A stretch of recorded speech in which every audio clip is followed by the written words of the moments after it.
السلام عليكم. الحمد لله رب العالمين. اللهم صل على محمد وعلى آل محمد. نحمده ونستعينه ونؤمن به ونتوكل عليه ونعوذ بالله من شرور أنفسنا ومن سيئات أعمالنا. من يهدي الله فلا مضل له ومن يضلل فلا هادي له. وأشهد أن لا إله إلا الله وحده لا شريك له وأشهد أن محمدا عبده ورسوله وأرسله بالهدى ودين الحق ليظهره على الدين كله ولو كره المشركون. اللهم صل على محمد وعلى آل محمد كما صليت على إبراهيم وعلى آل إبراهيم إنك حميد مجيد. اللهم بارك على محمد وعلى آل محمد كما باركت على إبراهيم وعلى آل إبراهيم إنك حميد مجيد. أما بعد فإن خير الحديث كتاب الله وخير الهدي هدي محمد صلى الله عليه وسلم وشر الأمور محدثاتها وكل محدثة بدعة وكل بدعة ضلالة وكل ضلالة في النار. أيها الناس أوصيكم وإياي أولا بتقوى الله. يا أيها الذين آمنوا اتقوا الله حق تقاته ولا تموتن إلا وأنتم مسلمون.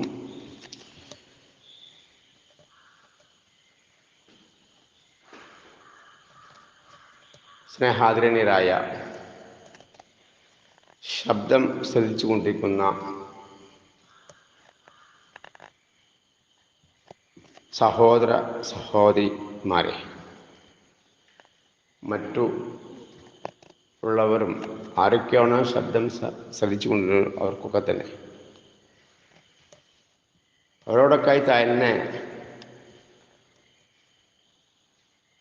പറയുന്ന ഒരു മഹത്തായ ഉപദേശമാണ് ഞാൻ നിങ്ങൾക്ക് മുമ്പിൽ വെക്കുന്നത്. നമ്മയൊക്കെ സൃഷ്ടിച്ച് സംരക്ഷിച്ചുകൊണ്ടിരിക്കുന്ന സർവാധികാരിയായ ഏകനായ നമ്മയൊക്കെ സംരക്ഷിച്ചുകൊണ്ടിരിക്കുന്ന നാളെ മരണാനന്തരം പരലോകത്ത് നമ്മൾ വീണ്ടും എത്തിച്ച് നമുക്ക് മതിയായ ഫലം നൽകുന്ന പടച്ച തമ്പുരാൻ്റെ വിധിവിലക്കുകൾ ജീവിതത്തിൻ്റെ നാനാഭാഗങ്ങളും സൂക്ഷിക്കണമേ എന്ന് എന്നെയും നിങ്ങളെ ഞാൻ ആദ്യമായി വസിയ്യത്ത് ചെയ്യുന്നു. അതാ ഉദ്ദേശിക്കുന്നു. തഖ്വയുള്ളവരായി ജീവിക്കണമേ എന്ന് പലപ്പോഴായി നാം കേൾക്കാറുള്ളതാണ് മിമ്പറിൽ നിന്നും ഇന്നിങ്ങനെയുള്ള ശബ്ദം. അതിൽ നിന്ന് നാം മനസ്സിലാക്കേണ്ടത് ചെറുതോ വലുതുമായ എല്ലാ പാപങ്ങളിൽ നിന്നും വിട്ടുനിൽക്കുക. പ്രത്യേകിച്ച് ശിർക്ക് ബിദ്അത്തുകൾ അത് വളരെ ഗൗരവപ്പെട്ടതാണ്. അത് വരാതെ സൂക്ഷിക്കുക. അതാണ് വലിയ സൂക്ഷ്മതയോടുകൂടി നാം നിർവഹിക്കേണ്ടത്. നബി സല്ലല്ലാഹു അലൈഹി വസല്ലം അബൂബക്കർ സിദ്ദീഖ് റളിയല്ലാഹു അൻഹു പോലും പറഞ്ഞു, ശിർക്ക് വരും സൂക്ഷിക്കണം. ഉറുമ്പരിച്ചു വരുന്നതിനേക്കാളും നിഗൂഢമായ ശിർക്ക് വരും, അത് സൂക്ഷിക്കണം. ആരോടെ പറഞ്ഞത്? അബൂബക്കർ സിദ്ദീഖ് റളിയല്ലാഹു അൻഹുവിനോട്. പുരുഷന്മാരുടെ കൂട്ടത്തിൽ ആദ്യമായി ഇസ്ലാം സ്വീകരിച്ച അതാണ് അബൂബക്കർ സിദ്ദീഖ് റളിയല്ലാഹു അൻഹു. നബി സല്ലല്ലാഹു അലൈഹി വസല്ലമിന്റെ ഉത്തമ സുഹൃത്താണ്. സല്ലല്ലാഹു അലൈഹി വസല്ലം വഫാത്തിന് ശേഷം അവിടുത്തെ പള്ളിയിലെ ഇമാമും ഭരണഘടനകളൊക്കെ നടത്തിയിരുന്ന ആളാണ്. അത്രക്കും ദീനോട് അടുപ്പമുള്ള ആ സഹാബിയോട് പോലും ശിർക്ക് സൂക്ഷിക്കാൻ വേണ്ടി വിശ്വാസം പറയുകയും അങ്ങനെ അതിന് ഗൗരവം പഠിപ്പിച്ചു കൊടുക്കുകയും ചെയ്തു. സമസ്തക്കാർ പറയാറുണ്ട്, സമതിയത്തിൽ വിശ്വസിക്കുന്നവർക്ക് ശിർക്ക് വരില്ല. ചിന്തിച്ചു നോക്കുക. അങ്ങനെ സമതിയത്തിൽ വിശ്വസിക്കാത്ത ആളല്ലല്ലോ ആര്? അബൂബക്കർ സിദ്ദീഖ് റളിയല്ലാഹു അൻഹു. അതുകൊണ്ട് തന്നെ മനസ്സിലാക്കുക, എല്ലാവർക്കും ശിർക്ക് വരും, നമുക്കൊക്കെ തന്നെ വരും. അതിന് വിശ്വാസം പറഞ്ഞ പുല്ലു ഭാര്യ ആദം ഹത്താവും, എല്ലാ മനുഷ്യനും തെറ്റുകുറ്റങ്ങൾ വരും. ഖൈറുൽ ഖത്താഇന തവ്വാബൂൻ, തെറ്റുകുറ്റങ്ങൾ വരുന്നതിന് ഉത്തമന്മാർ പശ്ചാത്തലമാരാണ്. ഓരോ പശ്ചാത്താപമുണ്ട്. ശിർക്കിൻ്റെ പശ്ചാത്താപം എന്താ? അഷ്ഹദു അല്ലാ ഇലാഹ ഇല്ലല്ലാഹ്, ഷഹാദത്ത് ചൊല്ലുക.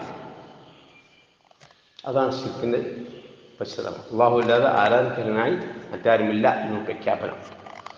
അതാണ് നബി സല്ലല്ലാഹു അലൈഹി വസല്ലം ആദ്യം തന്നെ പഠിപ്പിച്ചത്. ഖുലൂ ലാ ഇലാഹ ഇല്ലല്ലാഹ് ഖുലൂ, നിങ്ങൾ പറയുകയും പ്രഖ്യാപിക്കുകയും അള്ളാഹു ഇല്ലാതെ ആരാധനക്കരനായി മറ്റാരുമില്ല ഇതിനെ പ്രഖ്യാപിക്കാൻ സാധിക്കണം.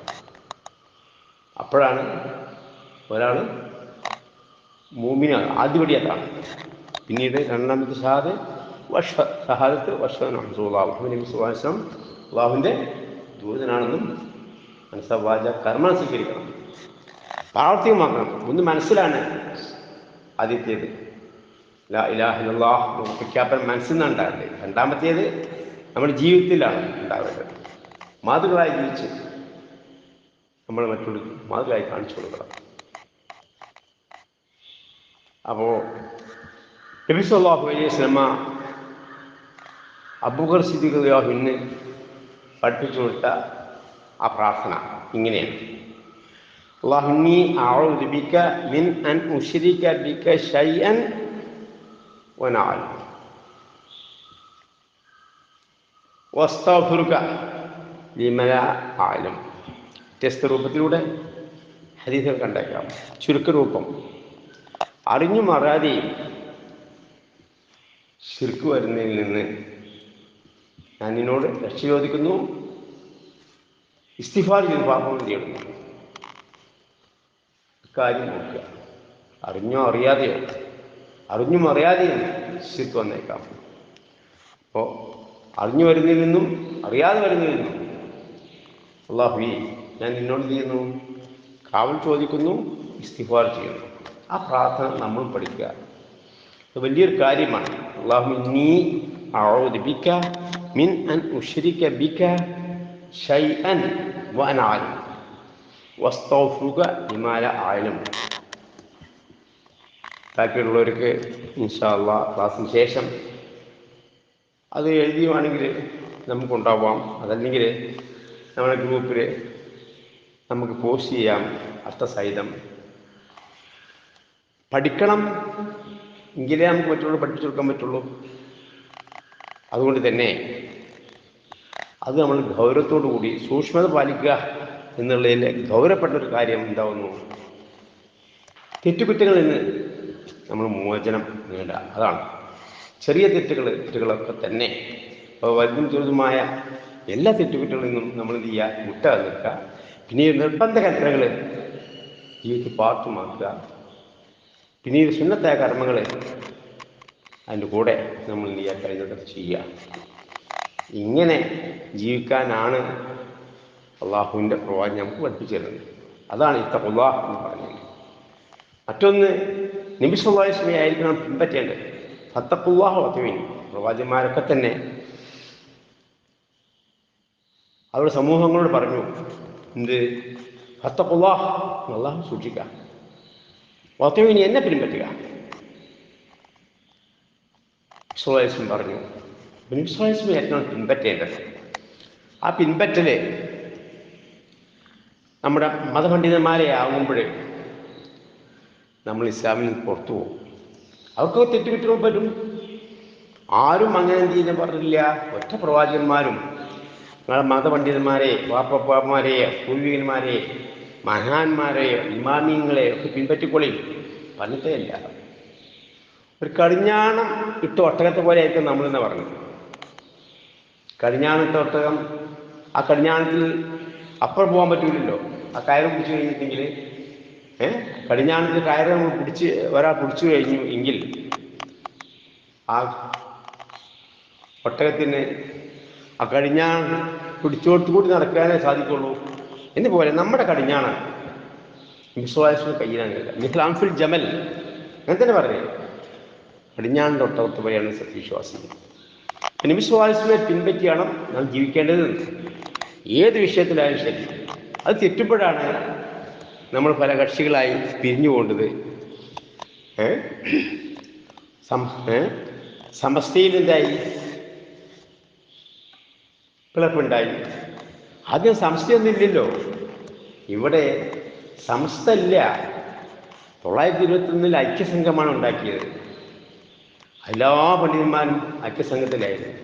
1924 കേരള ജംഇയ്യത്തുൽ ഉലമ രൂപീകരിച്ചു. അന്നും വേറെ സംഘടനയില്ല.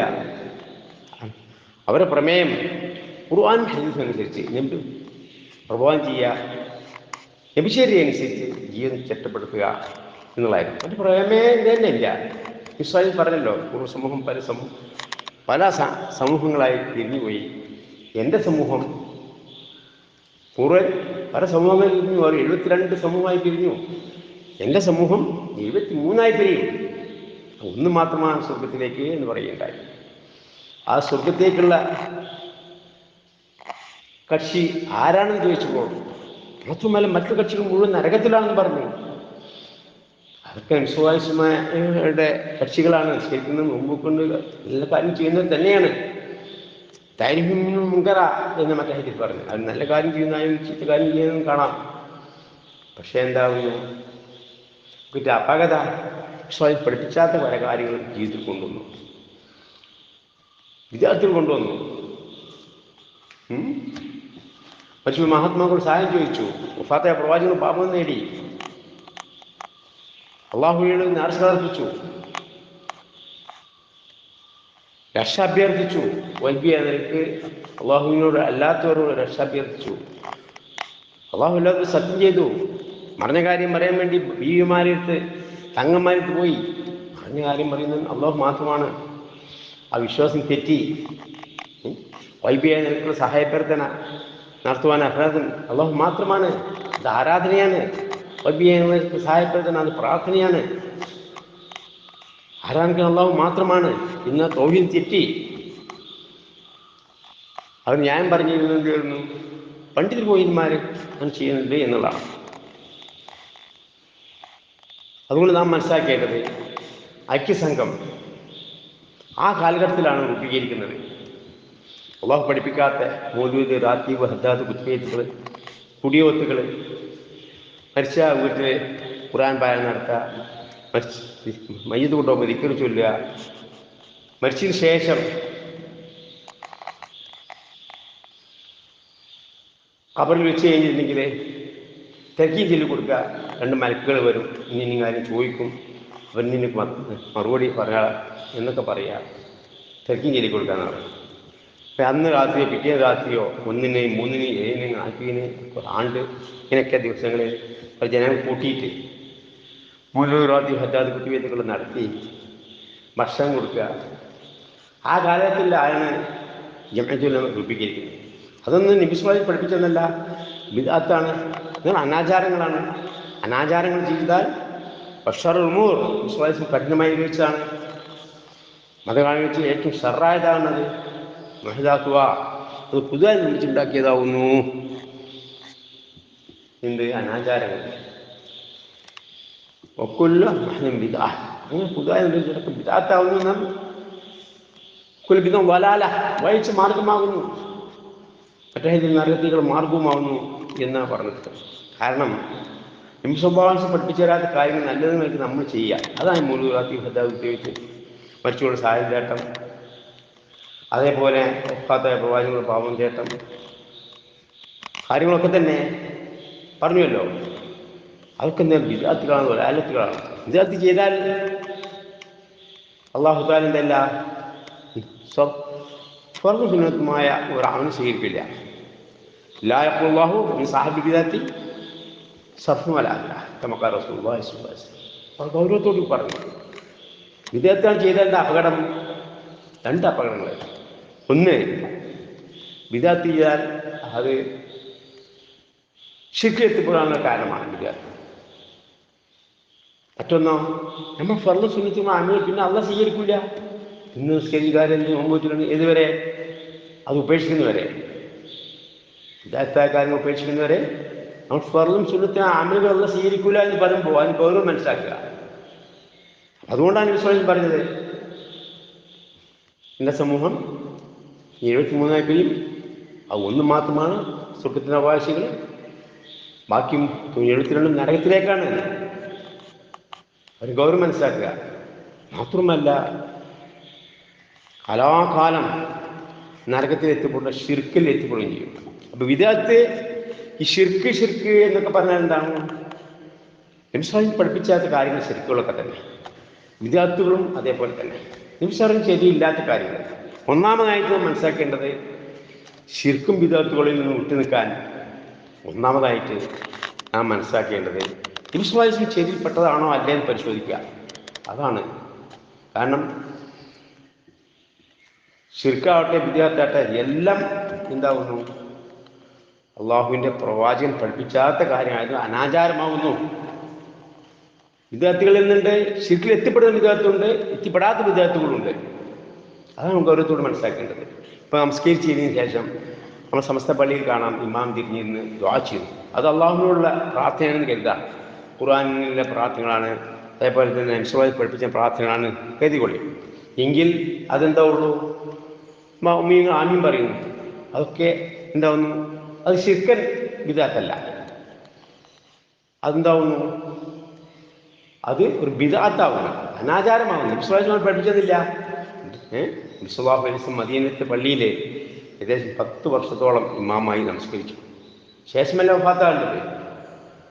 ആ ഓരോ നമസ്കാരം ശേഷം നബി സല്ലല്ലാഹു അലൈഹി വസല്ലം തിരിഞ്ഞിരിക്കുക, ഇന്നെന്ത് ചെയ്യുക? അള്ളാഹിനോട് പ്രാർത്ഥിക്കുക. അള്ളാഹിനോട് നബി സല്ലല്ലാഹു അലൈഹി വസല്ലം പ്രാർത്ഥിക്കൂലല്ലോ, മനുഷ്യരോട് പ്രാർത്ഥിക്കൂല, പ്രവാചകന്മാരുടെ പാപമൊന്നും നേടില്ല, ഹക്ക് ജാതി ഭർത്തിക്കൊണ്ടൊന്നും ബോധമില്ല, ഞാൻ പ്രാർത്ഥിക്കില്ല. അള്ളാഹിനോട് തന്നെ പ്രാർത്ഥിക്കുക. സാഹിബിമാർ ആമീൻ പറയും ചെയ്യുക. അങ്ങനെ സമ്പ്രദായം ഉണ്ടായില്ല. അതിൻ്റെ കുഴപ്പം നല്ലതല്ലേ? പക്ഷേ സ്വയം ശരിയില്ലാത്ത കാര്യങ്ങൾ ചെയ്താൽ അതാണ് വിദഅത്ത്. അതെന്തൊന്നുമില്ല, അതുകൊണ്ടൊന്നുമില്ല, ശിർക്ക് വരുന്നില്ല. എന്നാൽ നേരെ മറിച്ച് ആ പ്രാർത്ഥനയിൽ അത് ഉൾപ്പെടുത്തുകയാണ്. എന്ത്? ബനിയ ഹക്ക് കൊണ്ട്, ജാഹു കൊണ്ട്, ബനിയങ്ങൾക്ക് നാച്ചുറൽ അർപ്പിച്ചുകൊണ്ട്, ബനിയങ്ങളോട് രക്ഷ ചോദിച്ചുകൊണ്ട്, നബിയോട് പാപം തേടിക്കൊണ്ട് ആവുമ്പോഴെന്തായി? അത് ശിർക്കിലും എത്തിപ്പെട്ടു. അപ്പോൾ ഏതാണ് ശിർക്ക്, ഏതാണ് ബിദഅത്ത് എന്ന് സാധാരണക്കാർക്ക് അറിയില്ല. എങ്ങനെയാണ് ശിർക്കിൽ എത്തിപ്പെടുന്നു സാധാരണക്കാരൻ അറിഞ്ഞോളുന്നില്ല. അവർക്ക് നല്ലതാണെന്ന് നിൽക്കാണ് ആമീൻ പറയുന്നത്. അപ്പോൾ നാം മനസ്സിലാക്കേണ്ടത് അത് നബി സല്ലല്ലാഹു അലൈഹി വസല്ലം ശരിയിൽ പെടാത്തതാണ് ആ പ്രാർത്ഥനകൾ. ഏത്?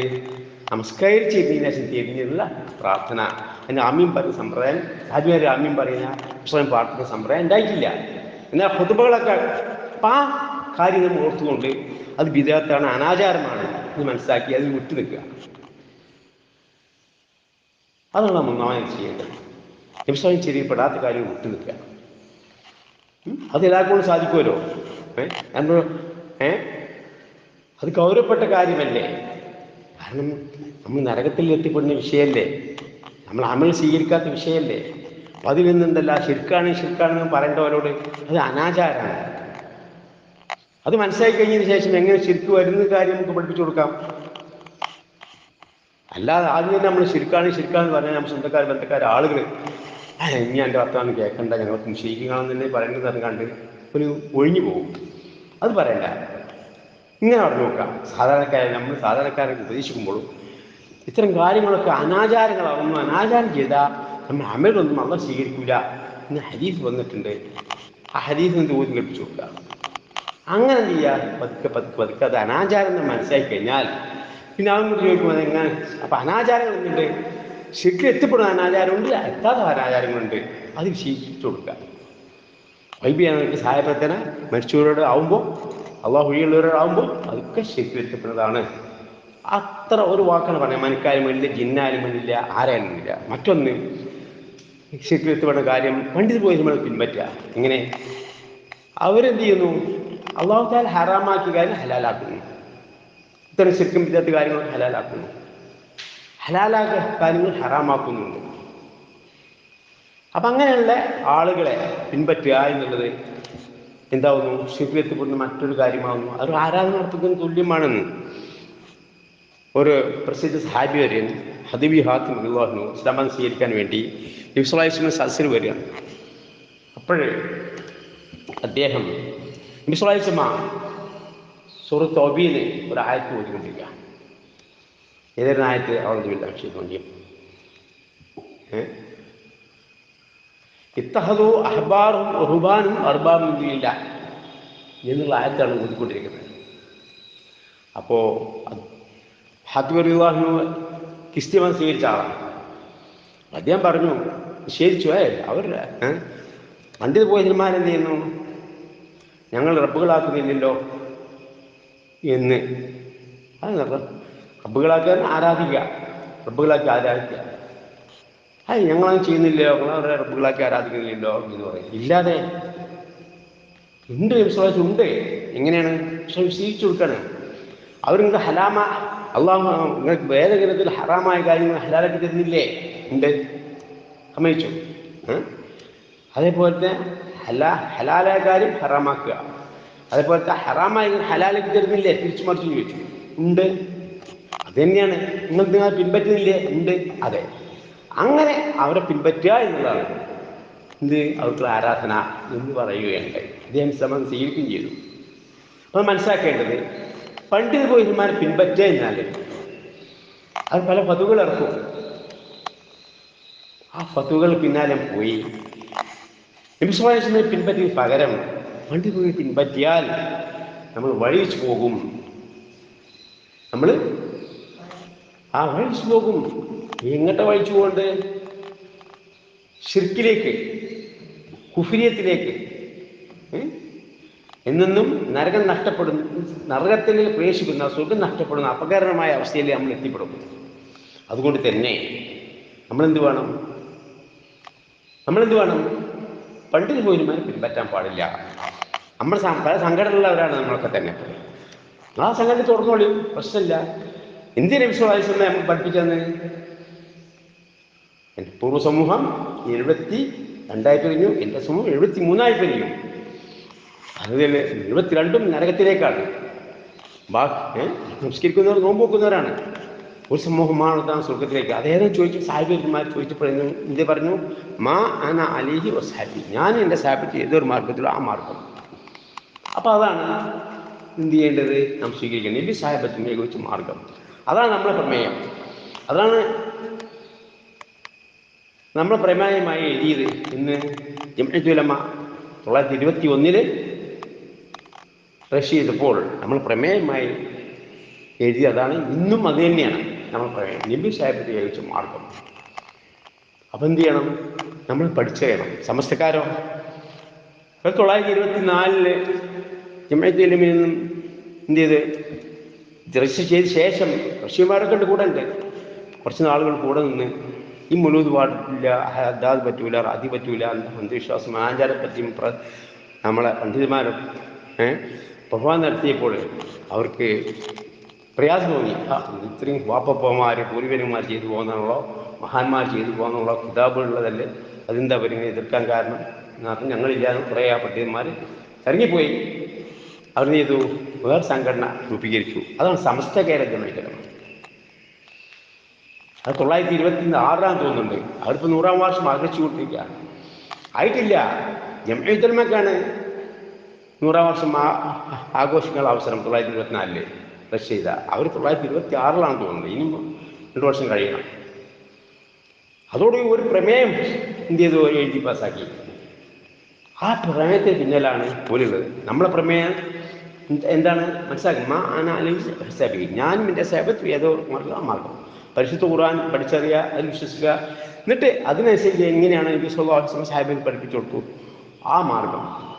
അപ്പം നബി സല്ലല്ലാഹു അലൈഹി വസല്ലം പിൻപറ്റി ജീവിക്കുക. അതിന് വേണം നമുക്ക് ഖുർആൻ ഹദീസ് മർത്തവും വായിച്ച് പഠിക്കുന്നത് നിർബന്ധമാണ്. അതുകൊണ്ട് തന്നെ നബി സല്ലല്ലാഹു അലൈഹി വസല്ലം 13 വർഷക്കാലം സാഹിബന്മാർക്ക് ഖുർആൻ ഓതി കൽപ്പിച്ചു കൊടുക്കുകയായിരുന്നു. നമസ്കാരം പോലും 13-ാമത്തെ വർഷമാണ് നിർബന്ധമാക്കിയത്. ഇന്നത് ശരി, ഇന്ന് തെറ്റ്, ഈ നല്ല കാര്യങ്ങൾ, ഈ ചീത്ത കാര്യങ്ങൾ ശുദ്ധീകരിച്ചിരിക്കുകയായിരുന്നു. അപ്പോൾ ഇൽമ് എന്താണ്? ശുദ്ധീകരണം അത്യാവശ്യമാണ്. അതുകൊണ്ട് നബി സല്ലല്ലാഹു പറഞ്ഞു, റബ്ബുൽ ഇൽമി ഫരീദത്തുൻ അലാ കുല്ലി മുസ്ലിമിൻ മുസ്ലിമ, എല്ലാ ആണുപെണ്ണുങ്ങളും മുകളിൽ ഇൽമ് പഠിക്കുക എന്നുള്ളത് നിർബന്ധമാകുന്നു. അതിൻ്റെ അടിസ്ഥാനത്തിലാണ് നമ്മൾ ഇന്നിവിടെ സമ്മേളിച്ചിട്ടുള്ളത്. ഖുർആൻ പഠിക്കാൻ, അർത്ഥത്തിൽ വായിച്ച് പഠിക്കാൻ, ഹദീസ് പഠിക്കാൻ. അതിനാണ് നമ്മളിവിടെ സമ്മേളിച്ചിട്ടുള്ളത്. ഇൻഷാ അല്ലാഹ് ഫാത്തിഹയുടെ അർത്ഥം പറഞ്ഞുകൊണ്ട് നമുക്ക് അവസാനിപ്പിക്കാം. അല്ലാഹു തൗഫീഖുമാറട്ടെ. ആമീൻ. അപ്പോൾ പറഞ്ഞു വന്നത് വളരെയധികം ശ്രദ്ധിക്കേണ്ടതുണ്ട്. വളരെയധികം ശ്രദ്ധിക്കുക. ഈ പറഞ്ഞ കാര്യങ്ങളൊക്കെ തന്നെ വോയിസ് ആയിട്ട് നമ്മൾ ഗ്രൂപ്പിൽ ഞാൻ വിട്ടിട്ടുണ്ട്. അത് സശ്രദ്ധം കേൾക്കുക. എന്നിട്ടോ നമ്മൾ പഠിക്കുക, മനസ്സിലാക്കുക, മറ്റൊരു പഠിപ്പിച്ചു കൊടുക്കുക. അതുകൊണ്ട് ഫാത്തിഹയുടെ അർത്ഥം പറഞ്ഞുകൊണ്ട് നമുക്ക് അവസാനിപ്പിക്കാം. അഊദു ബില്ലാഹി മിനശ് ശൈത്വാനിർ റജീം. അഊദു ഞാൻ രക്ഷ തേടുന്നു, ബില്ലാഹി അല്ലാഹുവിനോട്, മിനശ് ശൈത്വാൻ പിശാചിൽ നിന്ന്, റജീം ശപിക്കപ്പെട്ട ആട്ടപ്പെട്ട ശപിക്കപ്പെട്ട പിശാചിൽ നിന്ന് ഞാൻ അല്ലാഹുവിനോട് രക്ഷ തേടുന്നു. ബിസ്മില്ലാഹിർ റഹ്മാനിർ റഹീം. പരമകാരുണ്യനും കരുണാധുമായ അല്ലാഹുവിൻ്റെ നാമത്തിൽ. അപ്പോൾ അല്ലാഹുവേ, ഈ കാര്യം ചെയ്യുവാൻ നീ ഞങ്ങളെ സഹായിക്കണേ. മനസ്സിൽ പ്രാർത്ഥന ഉണ്ടാവണം. ഏത് നല്ല കാര്യം ചെയ്യും ബിസ്മി നമ്മൾ ചൊല്ലണം. ബിസ്മി ചൊല്ലുമ്പോൾ നമ്മൾ മനസ്സിലുണ്ടാകുന്ന പ്രാർത്ഥന എന്താണ്? അല്ലാഹുവേ, ഈ കാര്യം ചെയ്യുവാൻ നീ ഞങ്ങളെ സഹായിക്കണമേ എന്ന് പ്രാർത്ഥന മനസ്സിലുള്ള വേണം. നമസ്കരിക്കുമ്പോഴാകട്ടെ, എല്ലായ്പ്പോഴും ആകട്ടെ. പിന്നെ അൽഹംദുലില്ലാഹി റബ്ബിൽ ആലമീൻ. സർവസ്തുതിയും സർവ്വലോകരക്ഷിതാവായ അള്ളാഹുവിനാകുന്നു എന്ന് നമസ്കാരം നമ്മൾ പാരായണം ചെയ്യുമ്പോൾ അള്ളാഹു എന്ത് പറയുന്നു? എൻ്റെ അടിയാൻ എന്നെ സ്തുതിച്ചു. അത് നമ്മൾ കേൾക്കണം. നമസ്കാരം അള്ളാഹുമായ മുനാജാത്താണ്, അഭിമുഖ സംഭാഷണമാണെന്ന് ഞാൻ പറഞ്ഞു കേട്ടിട്ടുണ്ടല്ലോ, ഹദീസും വന്നിട്ടുണ്ട്. അപ്പോൾ നമ്മൾ അർത്ഥത്തോട് വായിച്ച് ഖുർആൻ ഓതുമ്പോഴാണ് നമുക്ക് ആ ആയത്ത് ഓതുമ്പോൾ എന്താണ് അള്ളാഹു നമ്മൾ സംസാരിച്ചു കൊണ്ടിരിക്കുന്നത് എന്ന് നബി സല്ലല്ലാഹു അലൈഹി വസല്ലം വിശദീകരിച്ചു തന്നിട്ടുണ്ട്. ഹദീസിൽ തഫ്സീർ നൽകിയിട്ടുണ്ട്. അർത്ഥത്തോടു കൂടി എന്ത് ചെയ്യണം? നമ്മൾ ഖുർആൻ പാരായണം നടത്തണം. അത് പ്രധാനപ്പെട്ടതാണ് ഫാത്തിഹ. നിസ്കാരത്തിൽ ഫാത്തിഹ ഓതിയിട്ടില്ലെങ്കിൽ നിസ്കാരം ഇല്ല എന്ന് പറഞ്ഞിട്ട് ഫാത്തിഹ അർത്ഥത്തോടുകൂടി ഓതണം. അപ്പോഴാണ് അല്ലാഹു തആല അത് വിശദീകരമായ തഫ്സീറായി നബി സല്ലല്ലാഹു അലൈഹി വസല്ലം മുഖേന നമുക്ക് പഠിപ്പിച്ചു തന്നത് നമുക്ക് ഓർമ്മ വരിക. ഫാത്തിഹ ഓതിക്കൊണ്ടിരിക്കുമ്പോൾ അതിനർത്ഥം ഉൾക്കൊണ്ട് ഓതുക. പിശാചിന് എന്ത് ചെയ്യുക? അഊദു ബില്ലാഹി മിനശ് ശൈത്വാനിർ റജീം എന്ന് പറഞ്ഞുകൊണ്ട് അടുത്ത പതുക്കെ നാവ് കൊണ്ട് തുപ്പുനീർ പുറത്തിറങ്ങാണ്ട് ആണ് പറഞ്ഞാൽ പിശാചി പോയിക്കോളും. പിന്നീട് ബിസ്മി ഓതിയിട്ട് നമ്മൾ ഫാത്തിഹ തുടങ്ങുമ്പോൾ അൽഹംദുലില്ലാഹി റബ്ബിൽ ആലമീൻ, സർവസ്തുതിയും സർവ്വലോക രക്ഷിതാവായ അല്ലാഹുവിനാവുന്നു എന്നതിൻ്റെ അർത്ഥം നമ്മൾ ബോധത്തോടുകൂടി ആണ് ഓതേണ്ടത്. അങ്ങനെ നമ്മൾ പാരായണം ചെയ്ത് കഴിഞ്ഞാൽ അള്ളാഹു പറയും, എൻ്റെ അടിയാൻ എന്നെ സ്തുതിച്ചു. അത് നമ്മൾ കേൾക്കണം ഉൾച്ചെവി കൊണ്ട്. അർ-റഹ്മാൻ റഹീം, പരമകാരുണ്യനും കരുണാധുമായുള്ളവൻ എന്ന് നമ്മൾ പാരായണം ചെയ്യുമ്പോൾ അള്ളാഹു പറയും, എൻ്റെ അടിയാൻ എന്നെ പുകഴ്ത്തി. മാലിക് യൗമിദ്ദീൻ എന്ന് നമ്മൾ പാരായണം ചെയ്യുമ്പോൾ അള്ളാഹു പറയും, എൻ്റെ അടിയാൻ എന്നെ മഹത്വപ്പെടുത്തി. എന്താ മാലിക് യൗമിദ്ദീൻ്റെ അർത്ഥം? ഖിറജിന്റെ ഉടമസ്ഥൻ നുമായ അള്ളാഹുവേ എന്നതാണ് നമ്മുടെ പ്രാർത്ഥന. ആ നരകത്തിൽ നിന്ന് എന്നെ രക്ഷപ്പെടുത്തണമേ എന്ന് എന്ത് ചെയ്യണം? നമ്മൾ മനസ്സിൽ ഉണ്ടാവണം. മാലിക് യൗമിദ്ദീൻ, എൻ്റെ അടിയാൻ എന്നെ മഹത്വപ്പെടുത്തി. യൗമിദ്ദീൻ ആണ് നമ്മളെ മരിച്ചതിന് ശേഷം പല്ലാവത്ത് ഉയർത്തിയെഴുന്നേൽപ്പിക്കണം വിചാരണയ്ക്ക് വേണ്ടിയിട്ട്. അള്ളാഹുവിൻ്റെ പ്രവാചകൻ സല്ലല്ലാഹു അലൈഹി വസല്ലം ചര്യയും ജീവിച്ചവർക്ക് സ്വർഗം. അതിന് വിപരീതമായി പണ്ഡിത പുരോഹിതന്മാർ പിൻപറ്റി ശിർക്കും വിദ്യാർത്ഥം ചെയ്ത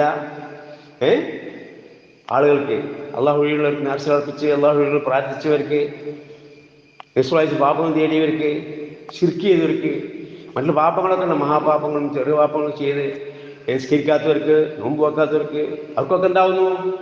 നരകമാണ് ഒരുക്കി വെച്ചിട്ടുള്ളത്. അപ്പം അവിടെ പ്രതിഫലം നൽകപ്പെടുന്നത് എവിടെ വെച്ചിട്ടാണ്?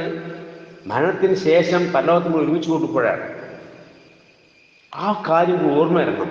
മാലിക് യൗമിദ്ദീൻ, പ്രതിഫല ദിവസത്തിലെ ഉടമസ്ഥൻ. അങ്ങനെ എന്ത് ചെയ്യണം? നമുക്ക് അത് പറയുമ്പോൾ അള്ളാഹു പറയും, എൻ്റെ അടിയാൻ എന്നെ മഹത്വപ്പെടുത്തി എന്ന് പറയുമ്പോൾ നമ്മൾ മനസ്സിലുണ്ടാവണം, റബ്ബേ ആ ഭയാനകരമായ ശിക്ഷയിൽ നിന്ന് തന്നെ രക്ഷപ്പെടുത്തണമേ. സുബ്ഹാനക ഫഖിനാ അദാബന്നാർ. പറയണ്ട, മനസ്സിനുള്ളിൽ ഇത്ര പരിശുദ്ധൻ ആ നരകശിനിയിൽ നിന്ന് കാത്തുരക്ഷിക്കണമേ എന്ന് നമ്മൾ ഹൃദയത്തിൽ നിന്ന് പ്രാർത്ഥനയാണ് പോകണം. ഇയ്യാക നഅ്ബുദു ഇയ്യാക നസ്തഈൻ, നിന്നെ മാത്രം ആരാധിക്കുന്നു, നിന്നോട് മാത്രം സഹായം അഭ്യർത്ഥിക്കുകയും ചെയ്യുന്നു. അപ്പം അവിടെ വെച്ച് മനസ്സിലാക്കേണ്ടത് സഹായഭ്യർത്ഥന രണ്ട് തരമുണ്ട്. ഒന്ന് ആരാധനയിൽപ്പെട്ടത് സഹായഭ്യർത്ഥന, ഒന്ന് ആരാധനപ്പെടാത്ത സഹായഭ്യർത്ഥന. അപ്പം ആരാധനയിൽപ്പെട്ട സഹായഭ്യർത്ഥന നിന്നോട് മാത്രമേ ഞങ്ങൾ കേടുകൊള്ളൂ, വൈബി എന്നുള്ള മറിഞ്ഞ സഹായഭ്യർത്ഥന, അതാണ് ആരാധനയിൽപ്പെട്ട സഹായഭ്യർത്ഥന. പരിങ്ങൾ രക്ഷിക്കണേ, മുസ്ലിംബിയെ പാപ്പുട്ടേണേ എന്നൊന്നും ഞങ്ങൾ ചെയ്യില്ല, തേടൂല. കാരണം അത് വൈബിയാണ്, ആരാധനയിൽപ്പെട്ട സഹായഭ്യർത്ഥനയാണ്. അത് ഞങ്ങൾ എന്തെങ്കിലും ചെയ്യൂല, അള്ളാഹു ഒഴിയുള്ളവരോട് നടത്തൂല. അങ്ങനെ സൃഷ്ടികൾ പരസ്പരം സഹായഭ്യർത്ഥന നമ്മൾ പല നടത്താറുണ്ട്, ജീവിച്ചിരിക്കണം, ജീവിച്ച് പരസ്പരമുള്ള. അത് വൈബല്ല, അത് നിങ്ങൾ എന്ത് ചെയ്യുന്നു, വിരോധമില്ല, അതിന് ഇവിടെ ബാധകമില്ല. നിന്നെ മാത്രം ആരാധിക്കും, നിന്നോട് മാത്രം സഹായം അഭ്യർത്ഥിക്കുകയും ചെയ്യുന്നു എന്നുള്ള ബാധകമല്ല. എന്ത് സ്ഥിതികൾ പരസ്പരമായ സഹായഭ്യർത്ഥന. കാരണം അത് നമുക്ക് കണ്ടും കൊട്ടിക്കൊണ്ടുള്ളതാണ്. മറ്റേതോ വൈബിയാണ് സഹായഭ്യർത്ഥനയാണ്, മറിഞ്ഞ സഹായഭ്യർത്ഥന. അത് അള്ളാഹിനോട് ഞങ്ങൾ നടത്തുള്ളൂ, പ്രതിജ്ഞ ചെയ്യാണ്. അത് എനിക്കും എൻ്റെ അടിയാനുള്ള കാര്യമാകുന്നു എന്നാണ് അള്ളാഹു തആല പറയുന്നത് ആ സന്ദർഭത്തിൽ. അത് ഓർക്കുക. ഇയ്യാക നഅ്ബുദു ഇയ്യാക നസ്തഈൻ, നിന്നെ മാത്രം ഞങ്ങൾ ആരാധിക്കുകയും എന്നോട് മാത്രം സഹായം അഭ്യർത്ഥിക്കുകയും ചെയ്യുന്നു എന്നും പാലനം ചെയ്യുമ്പോൾ അള്ളാഹു പറയും അത് എനിക്കും എൻ്റെ അടിയാൻ എൻ്റെ കാര്യമാകുന്നു. നമ്മൾ ഷഹാദത്തിൻ്റെ ഒരു ഭാഗമാണ്, പ്രതിജ്ഞയുടെ ഭാഗമാണ്. അങ്ങനെ ആദ്യം പാലനം ചെയ്ത് കഴിഞ്ഞാൽ പിന്നെ അള്ളാഹുവേ രക്ഷിക്കണേ എന്നല്ലാതെ അരിയെ രക്ഷിക്കണേ, മുസ്ലിബിയെ വാപ്പുട്ടേനെ പറഞ്ഞുകൂടാ. അതാ പറയുന്നത്. നമ്മൾ പറയും നീ അങ്ങനെ പറയില്ല, മനസ്സിലാവണ്ട. ശേഷം പറയുന്നത് പാരായണത്തിൽ ഇതിനെ സ്വാത്മസ്ഥയും ചൊവ്വായ പാലിന് ഞങ്ങൾ അത് ചേർക്കണമേ. അള്ളാഹു പറയുന്നു എൻ്റെ അടിയാൻ ചോദിക്കുന്ന ലഭിക്കുന്നതാണ്.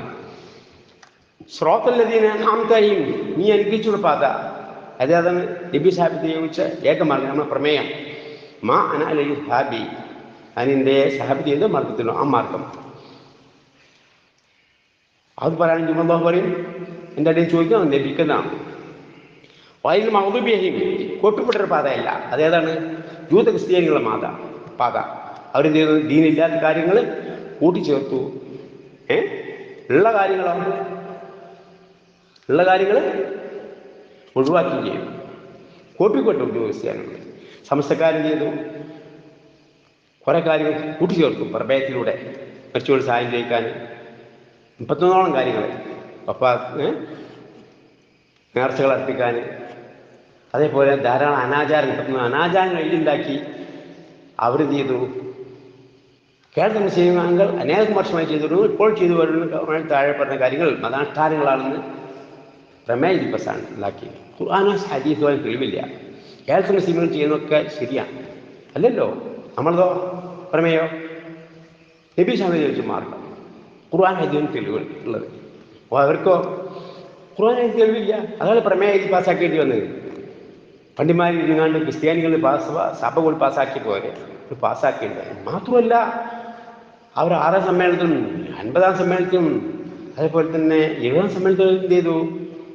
അവർ ആവർത്തിച്ച് പാസ്സാക്കി. മാത്രമല്ല അവർ സോനിയറിൽ അടിച്ചിറക്കി, അതും പത്രത്തിലൂടെയും അടിച്ചിറക്കി പരസ്യപ്പെടുത്തുകയാണ്. ഇപ്പോഴും അവർ പിൻവലിച്ചിട്ടില്ല. അപ്പോൾ അതുകൊണ്ട് അവർ ചെയ്യുന്നു ആ പ്രമേയത്തിന് പിന്നാലെയാണ് അവരുള്ളത്, ഖുർആനിൻ്റെ ഹദീസിന് പിന്നാലെ അല്ലാതെ മനസ്സിലാക്കുക.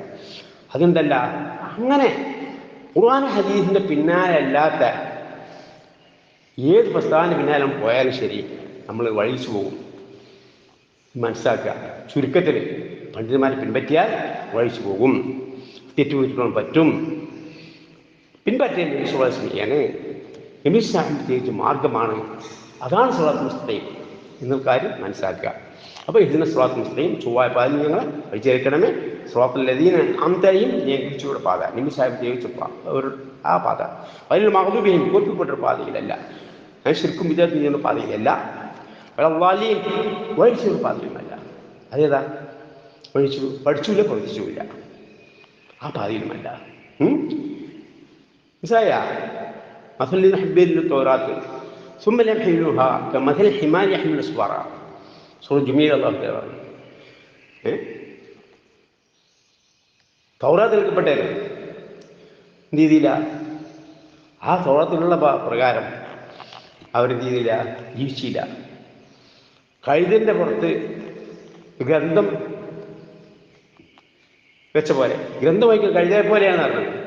ആ കഴുതയ്ക്ക് എന്തെങ്കിലും അറിയോ ഗ്രന്ഥത്തിനാണുള്ളത് എന്ന പോലെ ആയിരുന്നു അവരെ നമ്മളാവരുത്. അല്ല, അള്ളാഹു നമുക്ക് പറഞ്ഞു തന്നിട്ട് പരിശുദ്ധ ഖുർആൻ ഗ്രന്ഥം നമുക്ക് തന്നു. അത് തഫ്സീർ ഇസ്ലാം ഹദീസും പഠിച്ചു തന്നു. അത് കണ്ട് എന്ത് ചെയ്യണം? അത് പഠിച്ചറിയണം. അല്ലെങ്കിൽ നമ്മളെങ്ങനെ പോവും? അവരെ പോലെയാവും. ഗ്രന്ഥം ചുമക്കുന്ന കഴുതുക പോലെയാവും. മനസ്സിലാണ്ട? അതാണ് അതിന് മഹദൂബിയും ഒപ്പിക്കൊണ്ട പാതയിലുമല്ല, റളാലിയും വഴിച്ചുകൊണ്ട് പാതയുമില്ല. അവർ വഴിച്ചവരെങ്ങനെ വഴിവെച്ചു? പഠിച്ചില്ല, പഠിപ്പിച്ചുമില്ല. ഏത് പാതയിലാണ്? സിറാത്തല്ലദീന അൻഅംത അലൈഹിം ജീവിച്ചു പാത. ഇബ്രാഹിം ജീവിച്ചു പാത. റളാലിയും മനസ്സിലായ? വഴിച്ചു പാതയല്ല. സിറാത്തല്ലദീന അൻഅംത അലൈഹിം ജീവിച്ചു പാത. അതിൽ മഹദൂബിയും ഒപ്പിക്കൊണ്ട പാത അല്ല. റളാലിയും വഴിച്ചുകൊണ്ട് പാതയുമല്ല. അപ്പൊ ഏത് പാതയാണ്? നബി സാഹിബത്ത് ചോദിച്ചു അതിലായിരിക്കണം. നബി സാഹിബത്ത് ചോദിച്ചു അനാൽ സാഹിബ്, ഞാനും സാഹിബിന്റെ സാഹിബത്ത് ഏതൊരു മാർഗം ആ മാർഗം അത് സ്വീകരിച്ചവരായിരിക്കണം. ആ മാർഗമായിരിക്കണം നമ്മൾ സ്വീകരിക്കേണ്ടത്. ആ മാർഗത്തിൽ നമ്മൾ ചേർക്കാനാണ് അള്ളാഹു പ്രാർത്ഥിക്കേണ്ടത്. അപ്പോഴാണ് നമ്മൾ എന്ത് ചെയ്യുന്നത്? ആമീൻ എന്ന് പറയുന്നത്. അതുകൊണ്ട് പരിശുദ്ധ ഖുർആൻ അർത്ഥം വായിച്ച് പഠിച്ച് വിശ്വാസം ശരികളും പഠിച്ചറിഞ്ഞ് നബി സല്ലല്ലാഹു അലൈഹി വസല്ലം ചര്യകൾ ജീവിച്ച് പാഠ്യമാക്കി മാതൃകയായി ജീവിച്ച് മറ്റുള്ളവർ പഠിപ്പിച്ചു കൊടുക്കുന്ന സത്യവിശ്വാസികളുടെ കൂട്ടത്തിൽ അല്ലാഹു നമ്മെ എല്ലാവരും ഉൾപ്പെടുത്തി അനുഗ്രഹിക്കുമാറാകട്ടെ. ആമീൻ. اللهم اغفر للمؤمنين والمؤمنات والمسلمين والمسلمات. ربنا ظلمنا انفسنا وان لم تغفر لنا وترحمنا لنكونن من الخاسرين. اللهم انا نسالك من خير ما سالك نبيك محمد صلى الله عليه وسلم، نعوذ بك من شر ما استعاذ منه نبيك محمد صلى الله عليه وسلم. انت المستعان عليك البلاغ. لا حول ولا قوة إلا بالله. ربنا آتنا في الدنيا حسنة في الآخرة حسنة وقنا عذاب النار. ربنا تقبل منا دعانا إنك أنت السميع العليم وتب علينا إنك أنت التواب الرحيم. سبحان ربك رب العزة عما يصفون وسلام على المرسلين والحمد لله رب العالمين. وآخر دعوانا الحمد لله رب العالمين. سبحانك اللهم وبحمدك أشهد أن لا إله إلا أنت أستغفرك وأتوب إليك. السلام عليكم ورحمة الله.